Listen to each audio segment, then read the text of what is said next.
There's an elephant in the room when it comes to relationship advice, and I find it fascinating when I see relationship experts and coaches talking online, giving people advice like do this to improve your relationship, communicate better, and all these things that are important and true.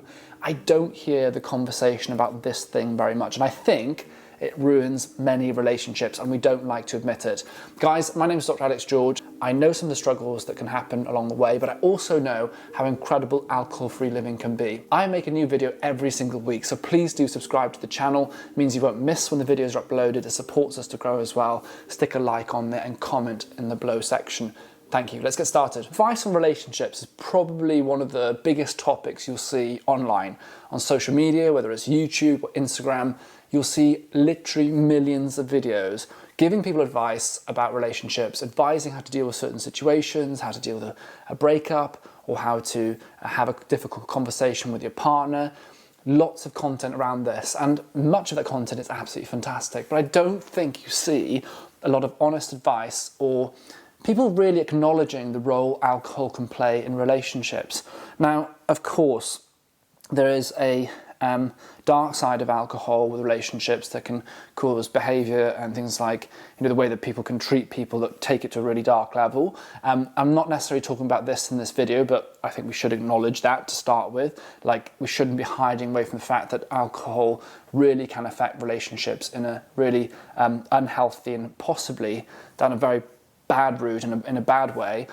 But what I'd like to talk about is probably the section where alcohol is affecting relationships. It's not a sinister level, but it's affecting relationships, and we're not in the place that we could be because of alcohol. That's the kind of conversation I want to have today. And the reason I want to talk about it is because I genuinely think it's something we ignore. And if we can acknowledge it, perhaps we can save relationships and have better, happier relationships.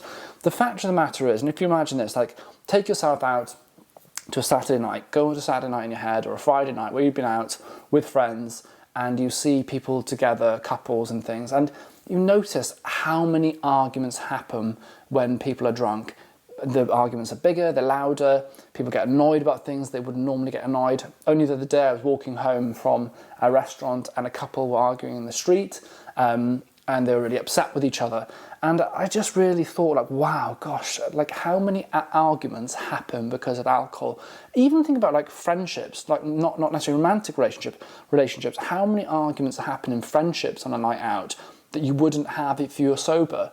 The fundamental reality is that alcohol makes us more sensitive, it heightens our emotions, reduces our inhibitions, and it affects that kind of executive functioning part of the brain, so the prefrontal cortex. We don't make sensible, balanced decisions. Now, people will say, oh yeah, but when you're drunk, you're saying the things you're thinking when you're sober, so kind of the truth of what you feel comes out. Now, of course, there are some things that you perhaps think that, when you're sober and you moderate and don't say, but then when you're drunk, you say them. The reality is, usually it's amplified by 10. So something you kind of felt a little bit that perhaps you wanted to say, like, oh, you kind of annoyed me how you spoke to me the other day, but I'm not that fussed about it. When you're drunk, suddenly it's a huge big deal. You're going to say it, it carries so much more energy, and it blows up into this big thing. And you realise, and if you want to see, like, oh, actually, was it really what I felt that, I had to say, but I didn't say because, I was sober, now I'm drunk, I can say it.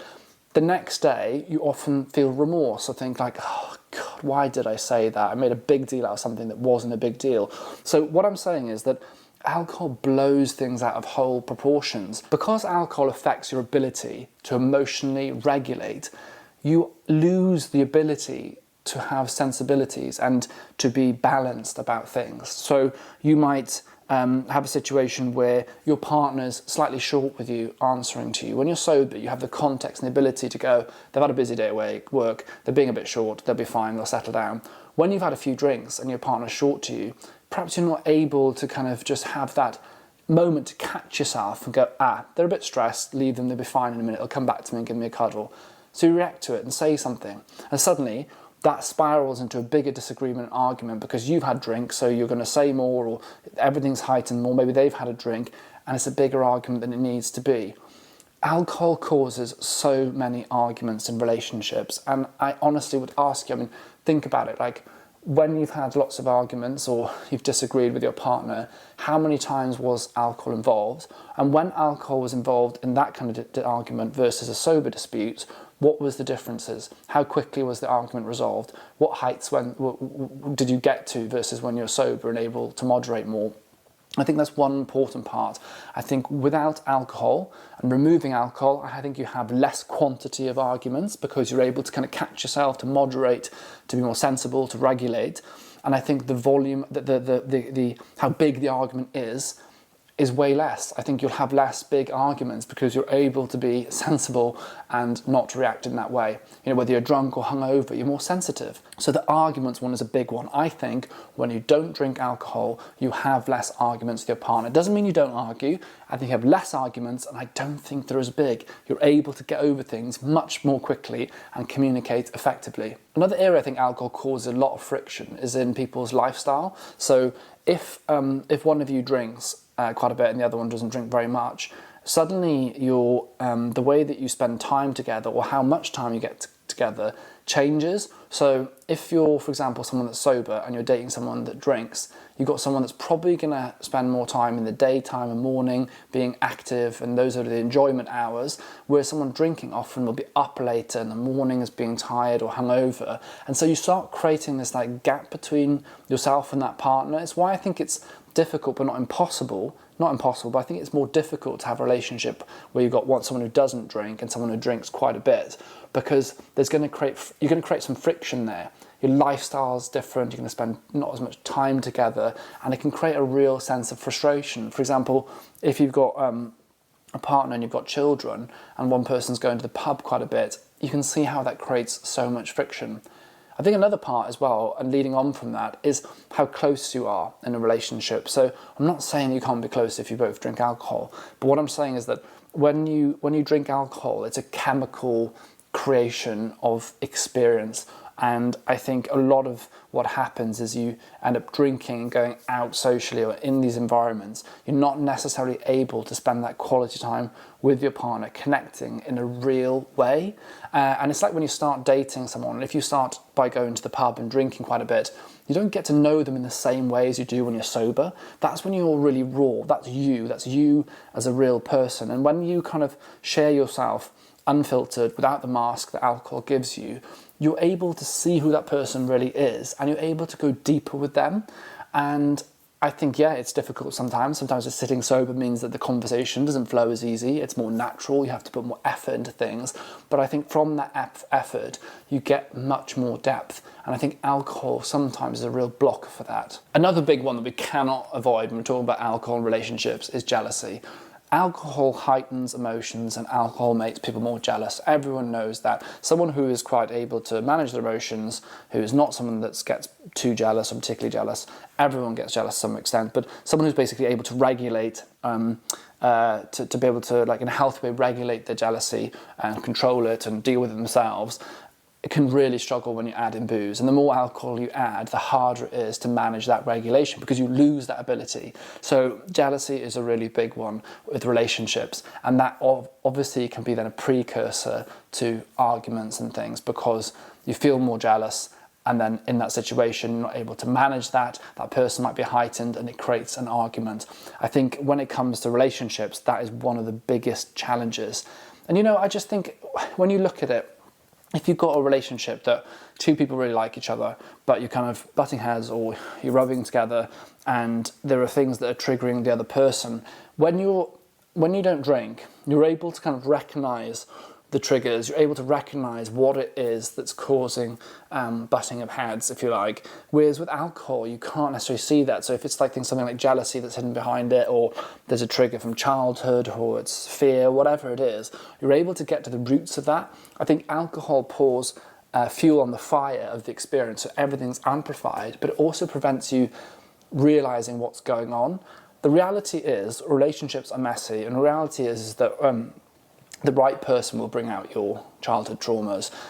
The right person will make you feel, you're not going to feel happy with someone all the time. I think what happens when you have the right person, they help you work on your your traumas and they help you work on things to move forward together. And what happens is that you learn about each other, you help build each other up. Of course, you've got to go away and do your own work and all that kind of stuff. You know, it's your responsibility to deal with your things, but the right person will often shine a mirror to you. It will hold up a mirror. They will hold up a mirror for you to see the bits you have to work on.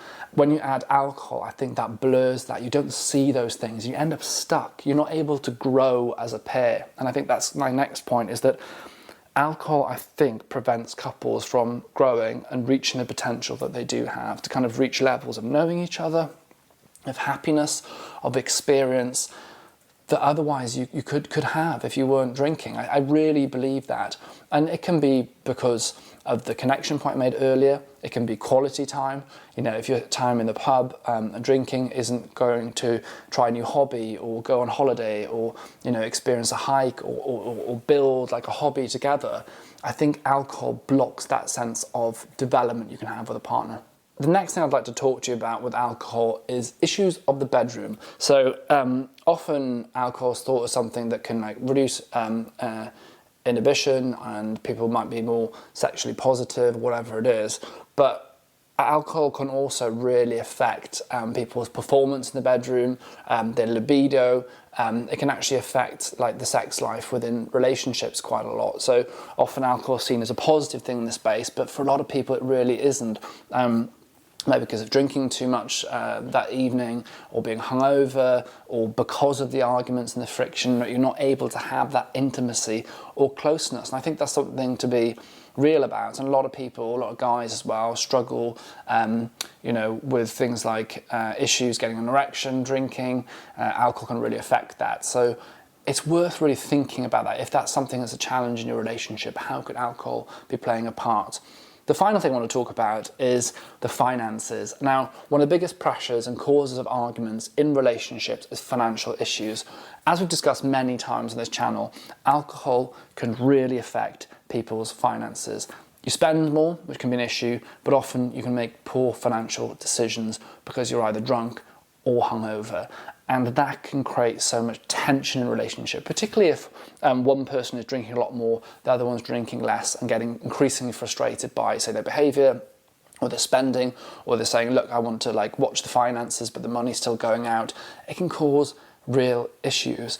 When you don't drink, you spend less money, and you're also able to make better financial decisions together as a partnership, but also as an individual yourself. So look, my thoughts are this. I'm not saying that couples who drink alcohol can't be happy or don't have great relationships. I'm not saying that. But I think if you are in a situation where there is challenges in your relationship, yes, of course, listen to all the great advice that people say online, you know, the communication stuff, therapy, all these things are brilliant, but just really give it a few moments, or maybe have a discussion with your partner and say, like, could alcohol be fueling a problem here? Could alcohol actually be a big part of why we're butting heads, why we're arguing, why we're not able to get as close, why we're getting stressed about money?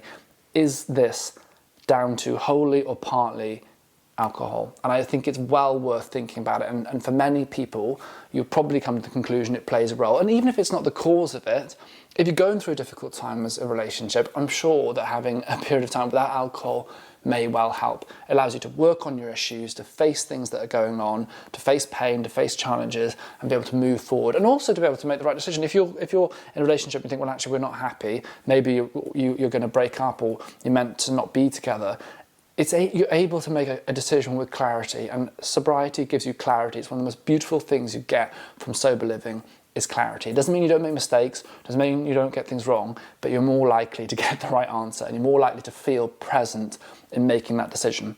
Guys, thank you so much. Let me know in the comments, what do you think about alcohol and relationships? Has it affected yours? Is it affecting yours? And how have you found sobriety has benefited that or not? Maybe you disagree. Please let me know in the comments. Thank you so much for watching this video. Please do like if you haven't already, subscribe, and we'll see you in the next one. Take care and goodbye.